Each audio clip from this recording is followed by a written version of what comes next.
Brad Smith with us.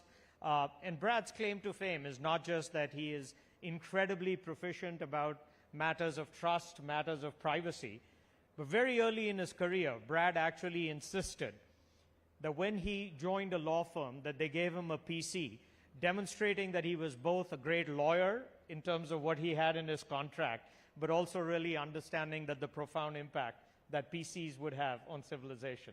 So thank you for joining us, Brad.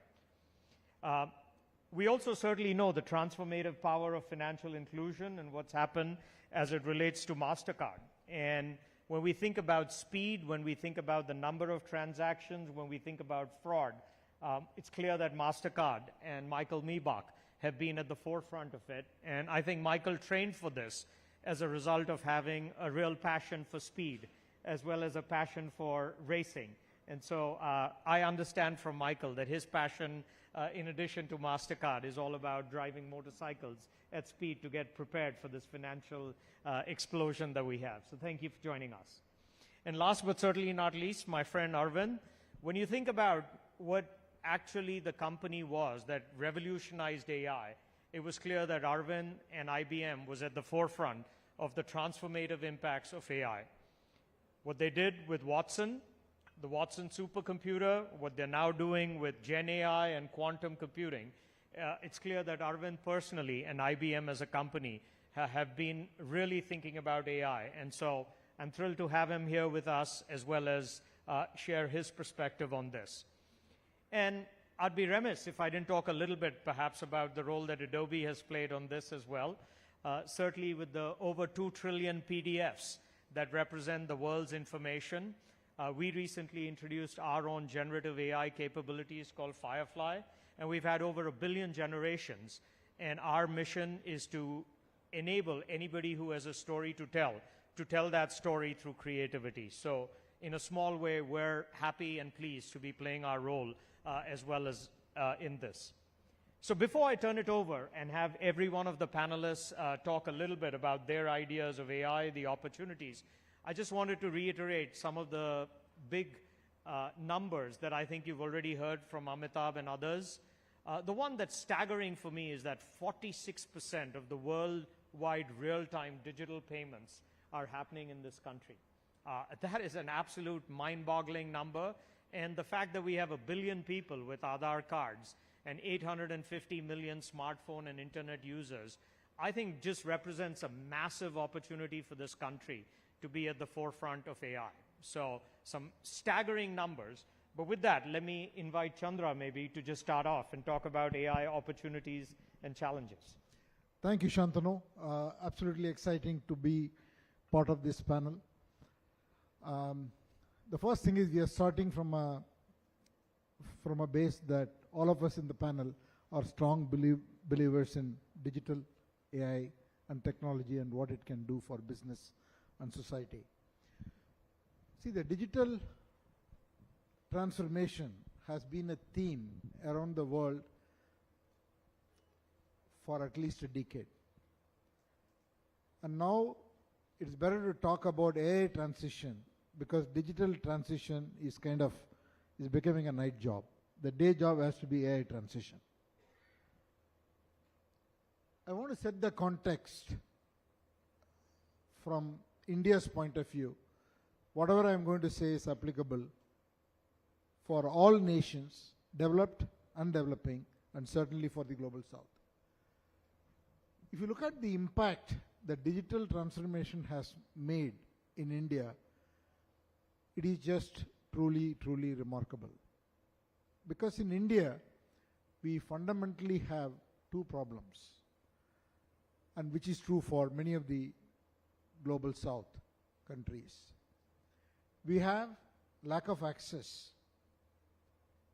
Hundreds of millions of people, an estimated 300 million people, lack access to services like healthcare, education, and some time ago for banking. Not anymore. And on the other hand, we have a lot of people looking for jobs. There are 10 million to 12 million people coming into the workforce every year.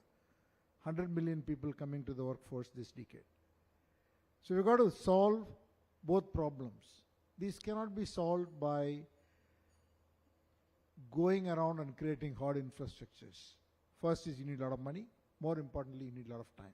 We don't have the time to do it. So the only way to solve this problem is by adopting technology, and adopting technology at a pace and scale that has never been done before. What have we done in the last 10 years? India has put in a digital infrastructure which is so unique that we could deliver public services at a remarkable scale and with ease. We loosely call it the India stack. What is this India stack? First, we have a unique identifier, digital identifier for everybody, all citizens. Second, we have a payment system which has completely transformed the way we operate, we live. Not a single day goes where we don't look for a couple of OTPs. None of us carry cash. Even a street vendor, when I go for the morning runs, we want to have a coconut water from a street vendor. He doesn't have time to accept money. He says, sir, phone pay karenge? Google pay karenge? So this is the normal language in the country. The third element is we have been able to create a secure infrastructure where the consent is given digitally on the fly for the transaction. I think this digital public infrastructure is what enables us to do very, very big things at scale. The second point I want to make is the example of COVID, the way we could vaccinate people, the way we could build an app and track all over the country citizens with COVID and getting vaccination, etc., could not have been done without this infrastructure. So the opportunity to make impact on AI is of a different scale now with generative AI, because the world is already moving from predictive AI to generative AI. The second point I want to make is about then what is the worry? Everybody is worried. Why? There are two worries. One, people worry about privacy. The second, people worry about will it take jobs away. Actually, in a country like us, it will create jobs because it will empower people with a little skill or no skill. Will empower them with information and skill so that they can perform a higher level of job. A nurse will be able to take away the workload of a doctor. And that's the way we are going to scale up. And I will not go into that more because we will not have time. The second point is on the privacy. I do believe that India has made a big breakthrough in this whole privacy space. India has taken a techno-legal approach. On the one hand, we have got the regulation for data privacy and data protection. On the other hand, we have created DEPA, which is Data Empowerment and Protection Architecture. Both working together, we are able to very safely secure with consent any transaction and sharing of data at aggregate level with complete security, protecting privacy. We can talk about that at length, but those are the comments I want to make. So the future is very, very strong, and we've got to figure out a way of embracing AI in such a way that we can innovate faster, at the same time protect privacy. Thanks, Chandra. Brad?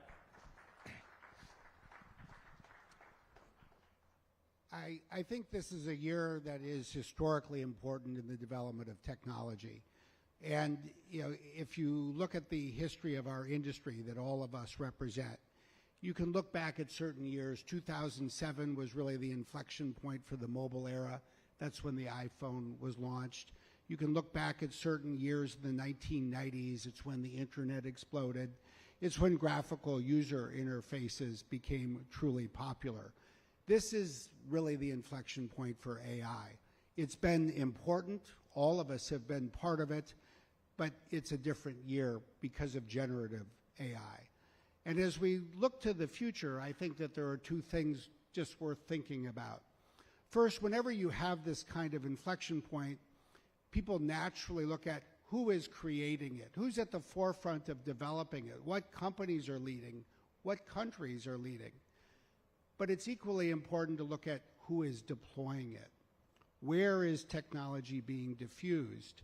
And I think especially at a national level, that is going to become extraordinarily important. I think we'll talk more about it. And then there's one other aspect as well, and I think it's a natural topic in 2023. Wherever I go, people say, let's not make the same mistake we made with social media. Of course, it helps if you can then talk about, well, what is the mistake we're talking about? And I think it's fair to say that everybody, not just the companies that were involved in, say, the biggest social media sites, perhaps became a little too euphoric about all of the good things that social media would bring to the world, and there have been many, without thinking about the risks as well. Just 10 years ago, people were talking about what social media was bringing to the Arab Spring. It was the future of democracy.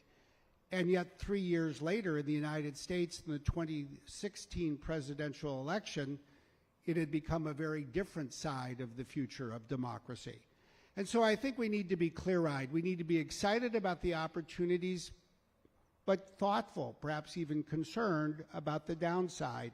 And we need to construct guardrails from the outset, both as an industry and as companies and as government and as countries.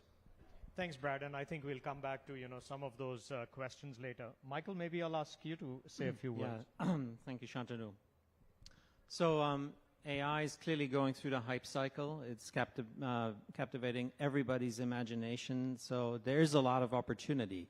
I was intrigued by Chandra's comments, what AI could do to further accelerate the digital transformation of India. Everything that we heard from the various B20 task force, if you think what AI could do to put those in place even more effectively. So the opportunities are tremendous.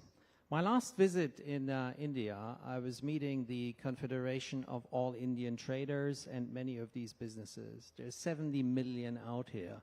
If you just want to put this into your mind, what generative AI could do, what AI could do here in India is 70 million businesses, the backbone of this industry. Think about all the mundane tasks that a small business owner goes through every day that keeps her or him away from running their business. It's a pretty simple idea of having your digital CFO as a small business, whatever it is, to actually focus on what you're trying to do. So we can be very excited. But to Brad's point, as a company that deals in trust, that deals in safety and security, our focus in generative AI has always been on making payment transactions safe and secure. Now, when you think about safety and security, you wonder how safe and secure is some of the deployments that we're seeing in AI, and I think this is where we need to balance the excitement about what this technology could do for us with the risks that are out there, as Brad just put it. So I think for that, we have a conversation to be had here on the stage. Where's the regulator on this? Where are frameworks on this? What is the role between public and private sector? Which brings us right back how important something like B20 is, Chandra, your leadership, and brokering that dialogue so that naturally regulation will be behind, but it shouldn't slow us down because we need this technology and we need it quick. So what practical frameworks can we put together to leave Delhi with some ideas on how to make most use of AI out there? And I think that's the way forward for us. Thanks, Michael. As I said earlier, I think the company that was at the forefront of this was IBM. One perhaps less known fact about Arvind was that when he was growing up in India, he had certain animals as pets, including a tiger that he called Cheetah at home. And so I think we have a tiger by the tail here, Arvind. Maybe your thoughts on AI? Thank you. Thank you, Sean. Look, a number of My colleagues here spoke about the exponential nature of technologies. Let's be clear. Let's put a number on it. AI is expected to produce 4.4 trillion annually by 2030. That's not just my estimate. I think one of them is by McKinsey, another one is by PwC. I think EY did their own estimate. So 4.4 trillion. In the context of the numbers we heard this morning, Amitabh talked about 4.5 trillion, I think. Somebody else, if you go to green transition, that I think is 7 trillion. So 4.5 trillion is significant on an annual basis of what it can provide. Now, we have to build upon what there is. So if you listen to both what Shantanu said and what Chandra said, you need a digital infrastructure in place. Once you have it, what is it that AI can do? And for a moment, speaking as a non-technologist, it is going to take on certain low-level cognitive tasks and be able to amplify them and do them. So when you can do that, you make everyone more productive. As you make people more productive, in effect, you have more workers. If you have more workers, then you're actually generating more capita GDP in each nation. So as we go back to the very beginning of B20 about inclusion, then that is a way to make the GDP grow faster across all of these countries. And our goal should all be, how do we make secure and accountable AI that can go benefit the productivity of enterprises and governments, to talk about some of the use cases that everyone here spoke on. Maybe I'll start with you then, Arvind, as well. I mean, certainly this entire forum is about B20 in conjunction with the G20. And as it relates to maybe the competitiveness of countries and demographics, maybe you can touch a little bit about, what's the role of changing demographics? How does a country sort of focus on the adoption of AI? And which countries, I will put you on the spot, will lead this revolution? So, look, I love my friend Amitabh, but I'll actually slightly disagree with him. I think the growth is going to happen everywhere, not just in the global south. Because actually, if you go to global free trade, you're going to get a benefit. But the demographic point, developing countries have all now got decreasing working age populations. That's not a prediction, it's just fact when you go read the statistics. Japan, China, Italy, most of Western Europe, the United States, all of them have decreasing working age population. You then add on the number of people over the age of 60 is increasing because of longer lives. So that means the ratio of working to non-working is decreasing dramatically. So how do you augment the need for labor is only one answer. So then you get to what is the role the Global South plays. And let's separate the invention of a technology from the deployment of a technology. The deployment of a technology, I think Brad made that point on deployment, is going to happen from the Global South, as we have already seen with the incredible services industry that has woken up in India. That is where I believe the initial focus should be in the South, not just to provide it for their own countries, but to provide it for the globe at large, because these workers are missing everywhere else. And so the play into the demographic need of the world. More than half the world has decreasing working age people. Jobs are really hard to fill across those places. Fill them from here. It's a technology provided on a digital infrastructure, which means it can appear where needed. And by the way, you do not need extremely deep skills for the deployment. The deployment can be done with the skills that are present with a little bit of training. Thanks, Arvind. When you think about AI, actually, and if you have a stack, most people would say what AI is the computer's ability to, if you give it a set of inputs, to give you an answer. And computers are really great at pattern matching. What has exploded is the amount of data that's now there. So maybe for the businesses in the audience, Michael, with all this insight that's coming up, how do businesses think about how do they take advantage of AI to get insights, and how do you, make sense of all the data that people are collecting? Right. Shantanu, before we go there, I just can't help but be reminded, thinking about what Arvind just said. If we recall the conversation around vaccines, where did vaccines first go? Where they were produced and where they're thought of. And I think that is what we should avoid when it comes to AI. It has to be everywhere where it's needed. from the outset. So just a thought, I think there's a learning there.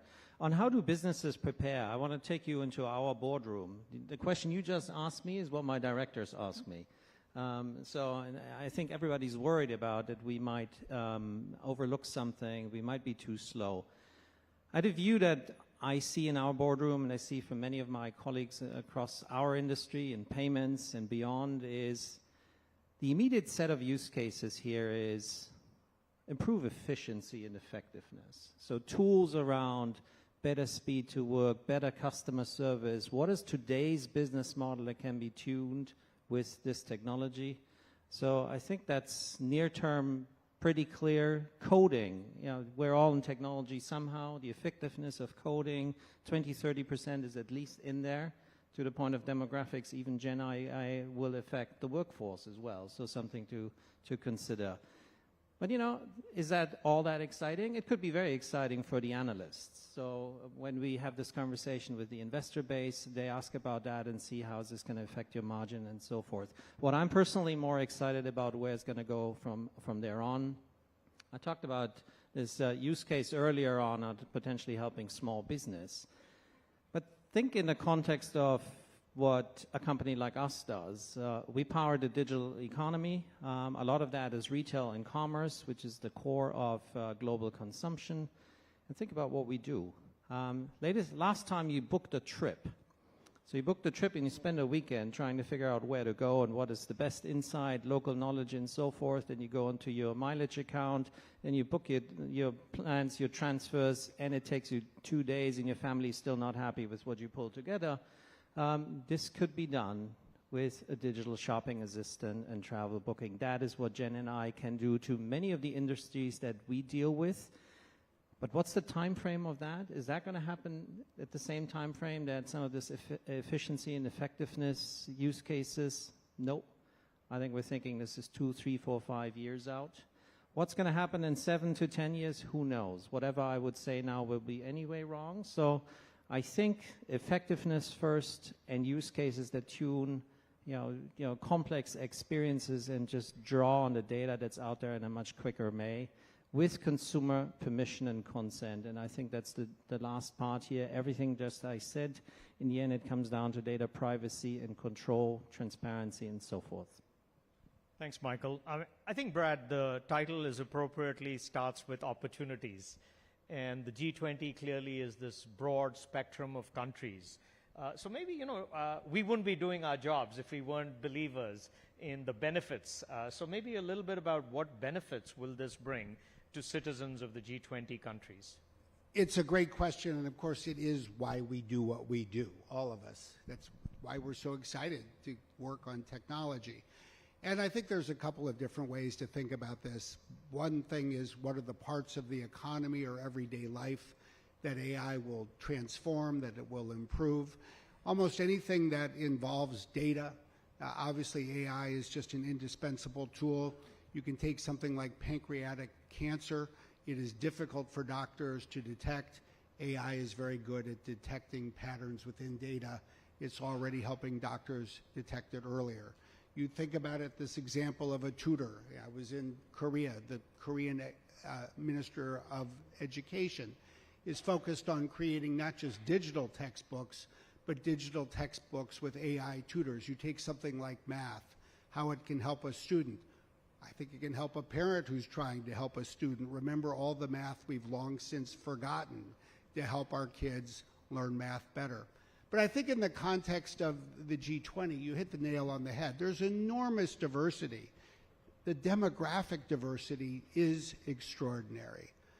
And to think about the fact that India will represent 1 out of every 6 people in the world, but 1 out of every 4 who is between the ages of 20 and 64, in other words, working age, it will be the people of India and Africa and other countries of the global south that will need to add to the productivity even of the OECD members in the global north. But I think the other thing just worth reflecting on is this. In some ways, generative AI is even more powerful in a country that speaks many languages, because it is such a powerful tool to help people communicate, to access information, to move it from one language to another. It's an extraordinary tool even for people who are not yet literate, where we haven't yet attained, say, almost 100% literacy. Because give people a phone and the ability to talk into it, they can ask questions, they can get answers, they can access public services. And finally, think about the skills gap. Today, for every 14 data scientists in Europe, there's only one in Africa. And most of the data that a data scientist in Africa would want to access is most likely to be in English. This is a tool that can help close that kind of gap as well. So the opportunities, I think, in fact, are very, very real. That's great, Brad. There's been a lot of discourse, certainly, about regulations here, Chandra, and India recently enacted the Data Privacy and Data Protection Act. So maybe you can touch a little bit about how governments can either get ahead or what they should do to enable this. I think I just want to connect a few dots before I talk about the privacy. See, first, I think if you have to truly realize the power of AI, you need the right infrastructure, which essentially means whether it is cloud, data centers, the access to digital devices for everyone in the country, all of that is going to be fundamental. Once that infrastructure is there, what we will do is enable the empowerment of businesses and society at large to be able to make that impact that we are talking about. Now, the way it will play out in different markets and different segments of the society will be different. We talk about a country like India, we say that hundreds of millions of people have to have access. We have proved it with the Jan Dhan Yojana that every citizen can have a bank account. The moment that becomes available, what we are forgetting to notice is hundreds of millions of people, additional 250 to 300 million people are coming into the market. They have access to information. They have access to goods and services. In their own way, they start consuming. It just multiplies the whole GDP to a different level. And then their per capita income goes up, and we will see the benefit for a very, very long time. On the other hand, we talk about aging economies. The aging economies are also going to face longevity because the medical science is advancing. And all these people have to be taken care. And they don't have enough human resources to provide the kind of service that needed to be provided to support these people once they get aged. Again, AI will come in handy and play a very, very important role because vast majority of the things that need to be taken care can be done by AI. So the benefits are going to be different to different segments and in different markets. But everywhere it's going to create jobs, it's going to empower people to do higher levels of jobs. In markets where there are no people, it's going to substitute for human beings and provide the service that is expected. So it's so important to allow this innovation, and in order to allow this innovation, we need proper regulation and have the ability to build private applications on top of the public infrastructure. That is what has happened in India. India, the legal framework has come up with this Data Privacy and Data Protection Act, which provides the legal requirement. The DAPA is the technology architecture that provides data empowerment and protection architecture.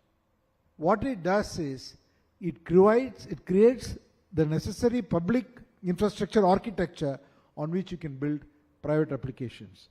And it has got digital consent completely embedded. So any sharing can be done at the aggregate level with the proper consent. So it is a fantastic breakthrough, I feel, because it is very different from the traditional approach of over-engineering the laws and regulatory framework, which is totally punitive.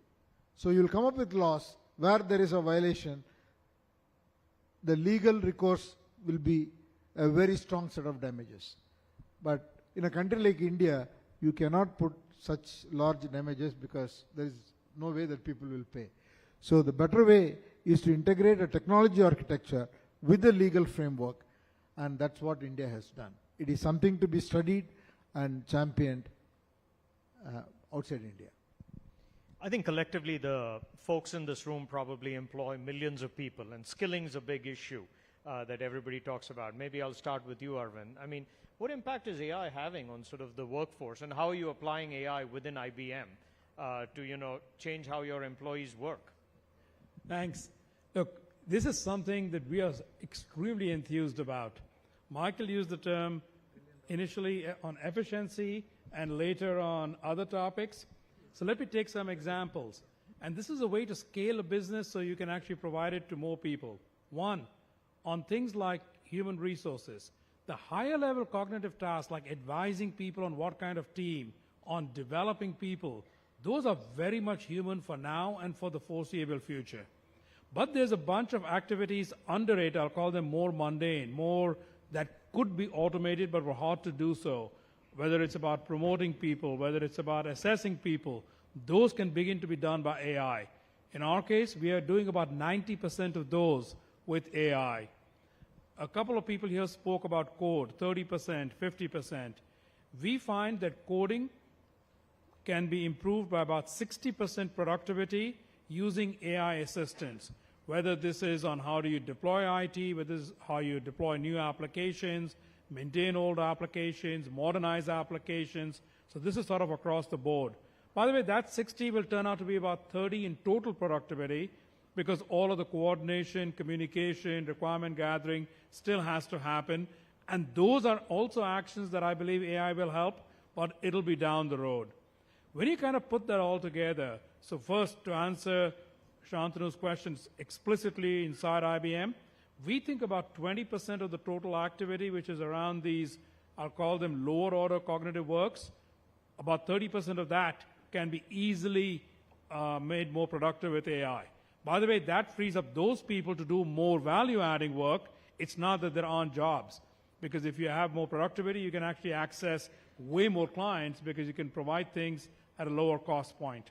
So on the reskilling point, the vast majority of this does not need people deeply skilled in computer science. The actual invention of the foundation models, the large language models, building together the computer infrastructure, that does need people with those incredible skills. And we are happy to have them, but we don't need everyone else. The examples I talked about, the HR work was done by our HR team. They are not computer science experts, but they are domain experts who could bring their domain expertise to simple tools to go ahead and deploy it. So we find that there is a reskilling going on. We just finished a 2-week challenge inside the company where for us 160,000 people played around, in this case on our own tools on these technologies, and they got pretty proficient after about 2 or 3 days. So the amount of skilling it takes is for people who are curious, and you can come from a domain expertise side, and then for the few, you come from a physics or math background or computer science, of course, in order to progress the technology. So that's sort of the two sides, and I would highly urge everyone, don't be afraid of it. Jump on, and within a week, you'll find yourself being able to get proficient about deploying it. Thanks, Arvind. I have the unenviable task that I was told about making sure that because this panel is between us and lunch, that we bring this, back on schedule, which we will. We are the AI panel, after all. Regulation. Let's touch a little on regulation. Brad and Michael, maybe I'll have what frameworks, what should we be doing, maybe the potential risks. Let's start with Michael and then go to Brad. All right, on regulation, I touched on it earlier. So if we wait for the regulator to deploy Gen AI, then we're going to have, I think, a bit of a problem. It's traditionally the case the private sector needs to lead. I think it's also fair, though, to recognize that some of the risks with emerging technologies are not new. So the risks associated with AI are not terribly new. So some of the existing regulations, I think, can be adopted and should be adopted. We just talked about data privacy in the context of India. That thinking that Chandra just talked us through will apply in the context of AI just as much. But then there will be areas where there are clear gaps. So how do we find a path that we can continue to innovate and do this in a responsible way? Because only responsible AI is the AI that we should use. So, you know, what we advocate for is you go in a principled way. This is how data privacy found its way to regulation. A number of companies around the world said, why don't we just put out very simple principles on what we're going to do? So MasterCard was one of them. We very simply said, if you're the consumer, you own your data, you control your data, you benefit from your data, and it's the industry's job to keep it safe.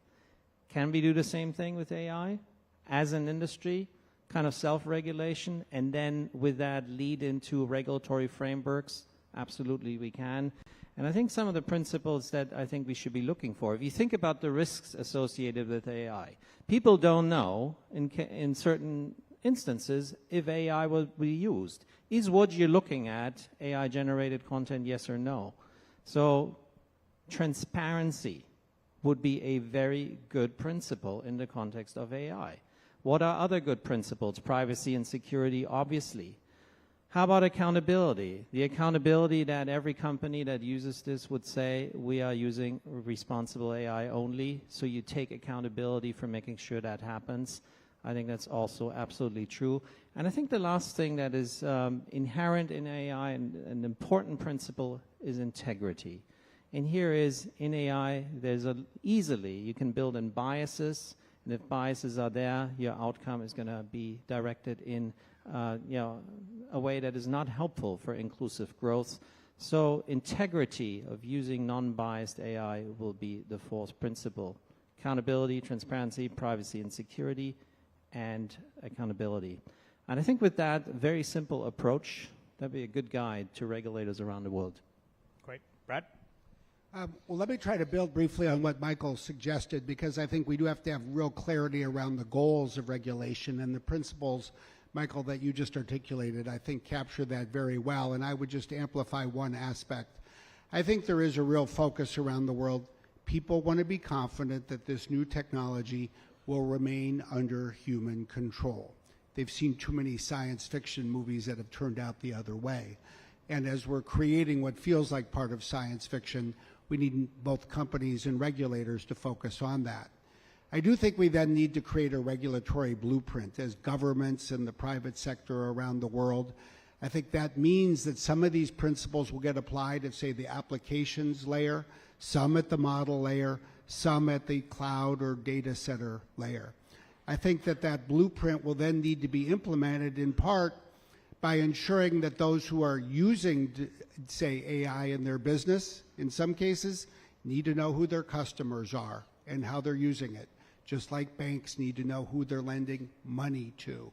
It means that there's a real focus on knowing what cloud it's being deployed in, and there's a huge focus on knowing the content that's being created, and especially if it's being created by AI, that people have information about it as well.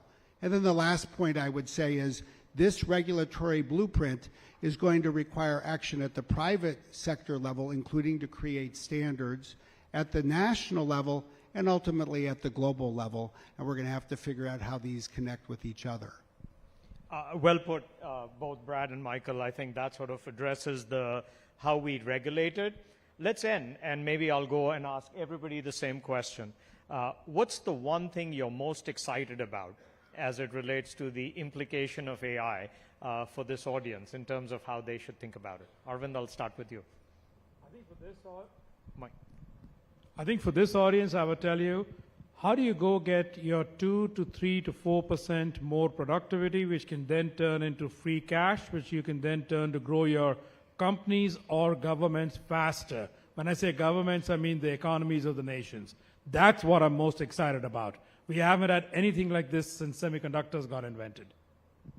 I would say the thing I personally found most exciting is the ability to use, I'll say, one of our own products, something like Bing Chat. Ultimately, I think success in life is not by having more answers, but by asking more questions. And when you can ask a question and get an answer faster, you find that you then ask the next question. That's how you really advance curiosity. I think for me, the biggest is the impact it can make on society by solving the problems which are very, very hard to solve. Michael? I think that's it. We're facing tremendous issues across the globe, from climate change to many others that we have talked about. I think that's the unlock that we need. Word this a different way, tremendous opportunity coming out of Gen AI is an unlock for a path to prosperity for literally everyone. And for me, growing up in this country, when you thought about what provided opportunity for everybody, it used to be reading, writing, and arithmetic. I believe that digital literacy today is the great equalizer, it's the great enabler, and AI is at the forefront of that. And so embrace it. I think they are, issues that we will all have to, in a transparent, ethical, with integrity way, deal with it. But I think the opportunities are tremendous. And for every person who has the ability and access to AI right now to be more creative, to be more productive, to be more efficient, and to create a better society, I think the opportunities are amazing. So please join me in thanking these panelists for the engaging discussion. Thank you very much, Mr. Narayan. We've got 45 seconds on the clock that you finished early. Thank you very much. We'd like to now request you to please present small tokens of appreciation to your panelists.